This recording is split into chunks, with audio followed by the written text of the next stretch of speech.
Volvemos entonces en Enlace Internacional, el segundo bloque, y como te anticipábamos, vamos a estar analizando los diferentes procesos electorales que se han dado a lo largo de este año en toda América, porque no solamente vamos a analizar los resultados de Estados Unidos, sino también nos vamos a meter un poco en el plebiscito de Chile, en las elecciones de Bolivia, también un poco en lo que se va a venir en las elecciones municipales de Brasil, y por lo tanto vamos a estar hablando con un entrevistado. Exacto, de hecho tenemos la oportunidad de hacer un análisis general de las distintas coyunturas, como anticipó Luz, en materia eleccionaria en Latinoamérica, con Jaime Durán Barba, especialista en procesos electorales, asesor político y muy renombrado y destacado por los distintos procesos que se han dado en nuestro país, ¿no? Exactamente. Buen día, Jaime, ¿cómo le va? Muy buenos días, un gusto saludarles. Muchas gracias, Jaime. Para introducirnos, en lo que sería el desarrollo, nos parecía interesante que nos dieras tu perspectiva en relación a los procesos electorales que se han dado en Latinoamérica en los últimos tiempos. Vimos un plebiscito en Chile por la potencial reforma de la Constitución, un proceso electoral muy concreto que se dio en Bolivia, en el corto plazo elecciones municipales en Brasil, pero acaba de darse las elecciones en Estados Unidos. ¿Qué sensación te ha generado estos procesos? Bueno, ante todo, hay un cambio enorme del mundo, de la gente. La tercera revolución industrial ha alterado todo. Esta revolución que se generó con el surgimiento de la computación primero, la internet después y la sociedad hiperconectada. Esto hizo que los seres humanos seamos distintos. Los seres humanos de antes y los actuales no somos casi ni parecidos. Está ya instalándose la cuarta revolución industrial, con la que va a ser esto más complejo. La especie misma casi que va a desaparecer, va a cambiarse radicalmente la especie, incorporándose con la inteligencia artificial y los robots. O sea, hay un cambio muy fuerte. Lo que ocurre es que todos los seres humanos casi tenemos ahora esto con nosotros. El teléfono celular inteligente, que es una de las expresiones de la tercera revolución industrial, hace que todos podamos conectarnos con quien quiera fácilmente, sin ninguna mediación. No necesitamos ni de los medios de comunicación, ni de los partidos, ni de nadie. La gente se comunica directamente y esto produce una sociedad distinta. La pandemia lo que hizo fue someter a la mayor parte de la humanidad a un curso intensivo de Internet, y este fenómeno se agudizó. Personalmente he escrito bastante artículos, libros sobre tecnología, la Internet y todo esto. Pero debo confesar que no sabía que existía el Zoom hasta que asomó esta pandemia. No sabía siquiera que existía. Claro. Pues aprendí y ahora me dedico todos los días, estoy en Skype, en Zoom, y trabajo durante la pandemia con más intensidad que antes. Todas las semanas estoy en reuniones, al menos en 4 o 5 países, todas las semanas. Hablo con un montón de gente importante, con académicos importantes. Participé muy activamente analizando la campaña norteamericana, encerrado en mi departamento. No salgo de aquí y la tecnología hace que pueda participar de todo eso. Entonces, sí, pregúntame, ¿sí? Sí, Jaime, eso le iba a preguntar. Bien está diciendo usted de la tercera revolución industrial y el cambio en las diferentes personas y cómo hemos, evolucionado a partir también de la pandemia. Pero ¿cómo esta tercera revolución industrial influyó por ahí en el voto en Estados Unidos puntualmente? ¿Cree usted que tuvo algún tipo de injerencia puntual en cómo fueron votando los ciudadanos estadounidenses? En todo. O sea, somos personas que funcionamos de otra manera. Vamos al final a Estados Unidos. Veamos Chile. La gran sublevación que se dio en octubre en Chile tuvo que ver con esto. Millones de personas que se conectaron entre sí sin la convocatoria de ningún partido, de ninguna ideología, de ninguna organización, y casi tumban al gobierno de Piñera. Felizmente para el sistema, a última hora hubo un tema, y es que la constitución vigente fue de alguna manera impuesta por los militares, por Pinochet, y entonces fue posible unificarse en la idea de cambiar la constitución, y vino el plebiscito, que en mi criterio ha puesto a una unidad que está agarrada con alfileres, cualquier rato vuela en pedazos, porque es la gente común la que participa en la política como quiere. No vale la pena irnos para allá, pero si usted ve cómo es la crisis del Líbano, en que prácticamente todas las instituciones fueron barridas, es muy interesante. Es la gente desatada en contra de todos los partidos y, en el caso del Líbano, de todas las religiones. En Estados Unidos tenemos lo mismo. No se pueden explicar las enormes movilizaciones que se dieron por el asesinato de Floyd sin eso. No es esta vez el Partido Demócrata, no son las organizaciones de derechos civiles los que organizaron eso. Fue un estallido general que ocurre cuando una persona agarra su celular, se conecta con otras personas y dice: oye, es barbaridad lo que pasó. Fíjese lo de Floyd. Fue una persona que pasaba por ahí la que con su celular tomó una foto de lo que ocurría y se armó el lío. No sabemos ni siquiera cómo se llama la persona que pasó por ahí. Porque el poder está ahora en manos de la gente, en el bolsillo de la gente. En el celular usted tiene tanta información como la que existiría si usted reúne todas las bibliotecas de la historia de la humanidad. Todas. Lo tiene en su bolsillo. Lo puede consultar cualquier momento. Si usted ve cualquier cosa, tiene una cámara fotográfica, una cámara de cine, puede registrar lo que ve, subirlo a YouTube y literalmente mandarlo a toda la humanidad. Puede, si hace una buena toma, armar un lío en el que se unan 1 millón, 2 millones, 10 millones de personas. Esto no ocurría nunca antes. O sea, antes estábamos aislados, no podíamos hacer esas cosas. Estados Unidos, el gran problema que tiene es el choque entre la tercera revolución industrial y la primera revolución industrial. La primera revolución industrial se dio en Estados Unidos con gran fuerza en lo que se llama el Rust Belt, que es la zona oeste de Estados Unidos. En esa zona se afincaron holandeses, fue la zona que se llamó en su momento Nueva Holanda, Nuevos Países Bajos. Se instauró el capitalismo, hubo minas de carbón, hubo minas de hierro, y ahí es donde estuvieron en Detroit, en todos estos estados junto a los grandes lagos, las grandes fábricas que hicieron que algunos miembros de esa zona, como el señor Ford, fuera uno de los hombres más ricos del mundo. Enormes fábricas. La gran producción industrial norteamericana se hizo ahí, en el Rust Belt. Ellos, hace 10 años, empezaron a tener una crisis muy grande. Bueno, me olvidaba de mencionar que por esa existencia de las fábricas, la clase obrera norteamericana se organizó. Esa fue la sede de las grandes unions, de los sindicatos, que a su vez fueron la gran base del Partido Demócrata durante años. Zona totalmente demócrata. Hace 10 años esto empezó a resquebrajarse. Asomó la tercera revolución industrial con la robótica, la inteligencia artificial, la conectividad, etc. Y las antiguas fábricas colapsaron. La clase obrera norteamericana, que en esos estados sobre todo es gente blanca, con poca formación, con poca educación formal, entraron en crisis. Y esos estados que eran eternamente demócratas son los que le dieron el triunfo al señor Trump hace 4 años.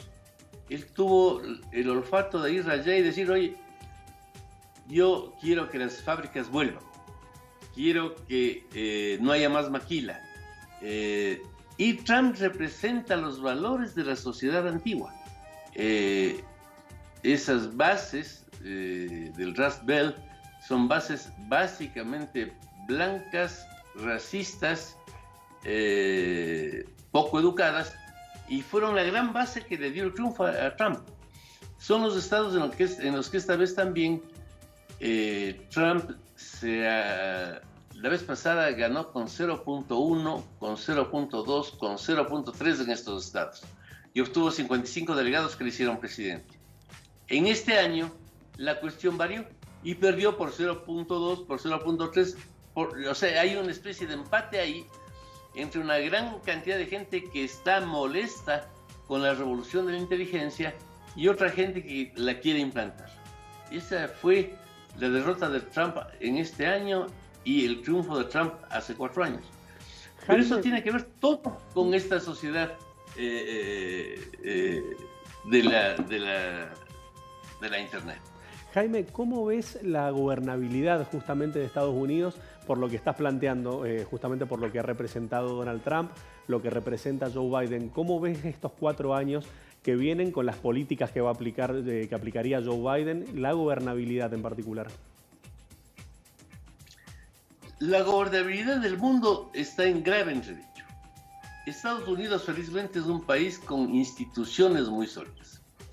Si tú miras la solidez institucional de los países, les va a ser distintos. Entonces, Estados Unidos es un país que ha tenido una sola constitución en toda su historia. Han habido enmiendas, pero la constitución es la misma. Las instituciones son increíblemente sólidas. De hecho, en estas elecciones no hubo una autoridad nacional como nunca ha habido, son estados independientes. El poder legislativo es completamente independiente del ejecutivo, la justicia también. Son instituciones tan sólidas que cuando el señor Trump quiso sacar a las Fuerzas Armadas a reprimir a la gente en las protestas por la muerte de Floyd, las Fuerzas Armadas le dijeron no, nosotros no podemos reprimir a la gente según la Constitución americana, y no salieron. Fue casi una sublevación de las Fuerzas Armadas en contra de un señor que quería romper las instituciones, pero Estados Unidos es así, es muy institucional. Yo creo que el desafío de lograr que la tercera revolución industrial no afecte a la gente es muy grande, es muy difícil. De hecho, durante la pandemia hubo una gran producción de papers y de estudios acerca del avance ya de la cuarta revolución industrial. La robótica está avanzando a una velocidad descomunal. En Corea del Sur se instaló una enorme cadena de establecimientos, de cafeterías, manejados íntegramente por robots. Un robot es capaz de atender a 700 clientes cada 10 minutos. Claro, ¿esto qué supone? Decenas de cafeterías que no tienen ni un solo empleado. Es un problema grave. En la pandemia, este tipo de cafeterías, al no tener contacto humano, tuvieron un gran éxito. Eran robots, tú no podías infectarte con el virus ni con nada. La cuarta revolución industrial, que es la incorporación masiva de la biotecnología y la robótica, va a complicar más las cosas. Estamos en un momento de transición del mundo muy complicado. Y bueno, hay algunos, como los demócratas, que están identificados con ciertos valores de la nueva sociedad, que tienen que ver con la no discriminación a otras religiones, a las minorías sexuales, la incorporación masiva de la mujer a la sociedad, el respeto a la naturaleza, a la vida en el planeta, a los animales, las ciclovías, todo este tipo de cosas, que por cierto en Mendoza vi que se están haciendo iniciativas para impulsar ese tipo de reforma, y me parece excelente. Los otros son partidarios de lo contrario, o sea, el White Power, que ha respaldado a Trump, estos grupos racistas que creen en la supremacía de la raza blanca y dice que los latinos y los negros somos seres inferiores, están en el otro extremo, están totalmente en la discriminación. A la larga, lo que hay en el mundo es una oposición entre el progreso y posiciones muy reaccionarias. En Argentina tenemos personas que quieren volver a la Edad Media y no parece eso muy sensato. O sea, no es sensato en el mundo tratar de que la gente de las ciudades vaya al campo. eso, el último que quiso hacer fue Pol Pot en Camboya y mató al 25% de la población. No hay cómo. Hay un proceso creciente de urbanización y de crecimiento de la ciencia que es distinto de eso. No cabe invadir la tierra y llevar a la gente de la ciudad al campo, porque simplemente se muere. No estamos hechos ya para eso. No cabe, algo muy importante, no cabe restringir la libertad de prensa, la libertad de expresión. Fíjate que en eso, la candidatura de Biden tuvo el apoyo de la casi totalidad de la prensa norteamericana. Estuvieron en su contra únicamente los medios que pertenecen a Robert Murdoch, que son Fox Televisión y The New York News. Pero todos los demás estuvieron con Biden. O sea, no es posible esta gente anticuada que cree que hay que someter a la prensa, que hay que impedir que sea libre, que hay que impedir que produzca nuevo pensamiento, porque eso no es la parte del nuevo mundo. El nuevo mundo funciona con esas libertades que, como uno de ustedes decía, hacen al mundo más ingobernable, pero ese es el progreso de la humanidad. Era mucho más gobernable en la Edad Media cuando había reyes absolutos y obispos que mandaban en todo. Bien. Ahora ya no hay reyes ni hay obispos que manden. Hay gente que vota. Es más caótico, es menos difícil de gobernar, pero lo creo preferible. Bien, Jaime, lo anticipábamos también al comienzo de la entrevista de hablar de uno de los procesos electorales también de Bolivia. Me interesaría saber mucho su opinión sobre qué es lo que ocurrió en Bolivia y esta victoria contundente del delfín de Evo Morales, de Luis Arce. Estudié detenidamente el tema de Bolivia hace un poco más de 2 años y las posibilidades de Carlos Mesa de ganar eran muy amplias, muy amplias. La gente estaba cansada de Evo, como se cansó en su momento de Menem, como se cansó en su momento de Fujimori, como se cansó de Correa. La gente de las democracias actuales no aguanta presidentes que duren demasiado. Cuando duran demasiado deben ir a las Fuerzas Armadas y producir dictaduras militares como las que hay en Venezuela y Nicaragua. Era posible que Mesa gane esas elecciones. ¿Qué ocurrió? Mesa hizo una campaña muy anticuada, él fue vicepresidente de Sánchez de Lozada, es una persona de edad, y lucía muy anticuado en su comunicación. Evo le ganó con algo menos de 10%, se armó el lío por el mal recuento de los votos. Finalmente hubo un golpe de Estado porque la señora que subió al poder después de Evo no subió porque la asamblea le designó o alguien le designó.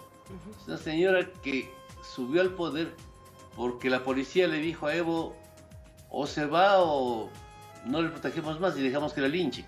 Esa es la forma de dar golpes de Estado de los militares desde que acabó la Guerra Fría. Evo huyó, vino el gobierno de esta señora que empezó su mandato con una Biblia en el Palacio Quemado, diciendo que terminaría con las creencias indígenas en Bolivia. Ella proviene de Santa Cruz, que es una zona de Bolivia muy distinta del altiplano, en la que existe otra cultura, otra forma de ver las cosas y en la que hay mucha gente racista que está en contra de los indígenas del altiplano, que son la mayoría del país. Esta señora se dedicó a perseguirle a Morales y lo persiguió de una manera muy grande. Esto victimizó a Morales, potenció al nuevo presidente, que era su candidato, que fue un buen ministro de Economía, es un tipo sensato que manejó bien la economía en el gobierno de Morales. Y entonces terminamos con Arce de presidente. No creo que Arce sea una continuidad de Morales. Hubo un gesto que a mí me sorprendió por lo violento. No invitarle a la toma de posesión a Morales me pareció excesivo, o sea, muy raro. Es del mismo partido, es el líder Yo lo que creo es que Arce va a ser un gobierno distinto, que no hay como ponerle una sola bolsa a todos los que son de izquierda o son de derecha. No. Arce va a tener un gobierno, creo yo, más sensato que el de Morales, y por lo que veo va a haber una distancia entre él y Morales. Los países presidencialistas no pueden ser bicéfalos. Siempre quien es elegido presidente cree que le han elegido presidente. Y cuando cree que le han elegido presidente, considera que él debe tener el poder y no otras personas. Entonces, Arce va a ser un presidente autónomo y veremos qué pasa. Pero la gran jefe de campaña de él fue la señora que ocupó por un tiempo el Palacio Quemado en un golpe rocambolesco, que era una persona que no hizo otra cosa que perseguir a Morales. O sea, ella y algún otro presidente latinoamericano fueron los más desprestigiados y más rechazados de América Latina. Una presidenta con tanto desprestigio, además, tuvo la barbaridad de apoyarle a Carlos Mesa, con lo cual le hundió. 10 días antes de las elecciones, las encuestas decían que sí, iba a ganar Arce, pero llegaba al 50% con las justas. El apoyo de la señora esta, y también de algunos antiguos políticos como Tuto Quiroga, que es un buen tipo, un tipo inteligente, pero es la vieja política, están los bolivianos hartos de esa vieja política. El apoyo de Tuto y de la presidente acabó de hundir a Mesa y le puso en esa situación tan desventajosa. La gente está harta de la vieja política, y también en Bolivia, en todo el mundo, hay la percepción de que se necesita un cambio, que es lo que se ha generalizado en el mundo. Jaime, antes de cerrar, quería preguntarte qué importancia crees vos, qué relevancia pueden tener las elecciones municipales en Brasil, las que tiene que afrontar ahora Jair Bolsonaro, y cuál es la proyección que ves de su gobierno para el año que viene. El fenómeno de Brasil es bastante incomprensible. Lula era una persona que comunicaba sentimientos, comunicaba afectos, era un líder muy popular. En una encuesta que hicimos 15 días antes de las elecciones de 2010, preguntamos, ¿usted votaría por cualquier persona que quiera Lula da Silva? Y dijo que sí, el 60% de la población. O sea, lo adoraban a Lula. Dilma tuvo un gobierno duro, ella tiene un modelo duro de comunicación, y cuando se reeligió, en cuanto tomó nuevamente el mando, tomó medidas económicas brutales que eran lo contrario de lo que Dilma había anunciado durante la campaña. Esto llevó a todo este lío después de la destitución de Dilma, la persecución contra Lula, que fue una barbaridad, y el triunfo de Jair Bolsonaro, que es un outsider, un tipo que está fuera de la política, que dice, como Trump, cosas absurdas, y que gana votos mientras más absurdo es. Es gente que cuando dice la brutalidad, como sus seguidores están en contra de todo, dice, ah, qué bien, dijo, esto está buenísimo. Bolsonaro se ha mantenido en el poder, yo no tengo ninguna simpatía con sus puntos de vista. Las elecciones municipales próximas van a enfrentar a gente que sigue a Bolsonaro, a gente que sigue a Lula, y probablemente también habrá un resurgimiento del PSO, el Partido Socialista de Brasil. Doria lo está rehaciendo. Será una elección de calentamiento, a ver qué pasa. Mi impresión es que en las próximas elecciones presidenciales tendrá espacio alguien que esté dispuesto a superar tanto al PT como al experimento populista de derecha de Bolsonaro. Perfecto, Jaime, realmente un placer poder hablar con usted y entrevistarlo, y por supuesto si pudiéramos entrevistarlo nuevamente en base a lo que pueda llegar a pasar el año que viene en las elecciones de Ecuador, también vamos a estar convocándolo. Perfecto, muchas gracias y ha sido un placer estar con ustedes. Muy amable, Jaime. Con nosotros Jaime Durán Barba, analista político, asesor, dándonos una perspectiva integral con distintas lecturas, con muchas interpretaciones sobre los procesos electorales que se han dado en Latinoamérica, haciendo eje en las elecciones de Estados Unidos, pasando por Chile, por Bolivia y por Brasil. Exactamente, hablamos un poco de todo, también de qué es lo que puede llegar a venirse con el gobierno de Joe Biden, qué fue lo que pasó en Chile, que está relacionado, como él decía, a la tercera revolución industrial, y también qué fue lo que influyó en cierta forma a que Luis Arce tuviera una contundente victoria en las elecciones del 18 de octubre y qué es lo que puede llegar a pasar este domingo en las elecciones municipales de Brasil. Bien, de esta forma vamos a ir a un pequeño corte comercial, pero antes te comentamos que te vamos a poner en valor lo que te anticipamos hace un ratito. Una propuesta muy interesante para que puedas analizar los procesos electorales con un documental muy interesante. Exactamente, vamos a estar viendo The Great Hack. En un ratito nada más vamos a comentarlo, pero no te anticipamos más nada para que vuelvas a estar con nosotros.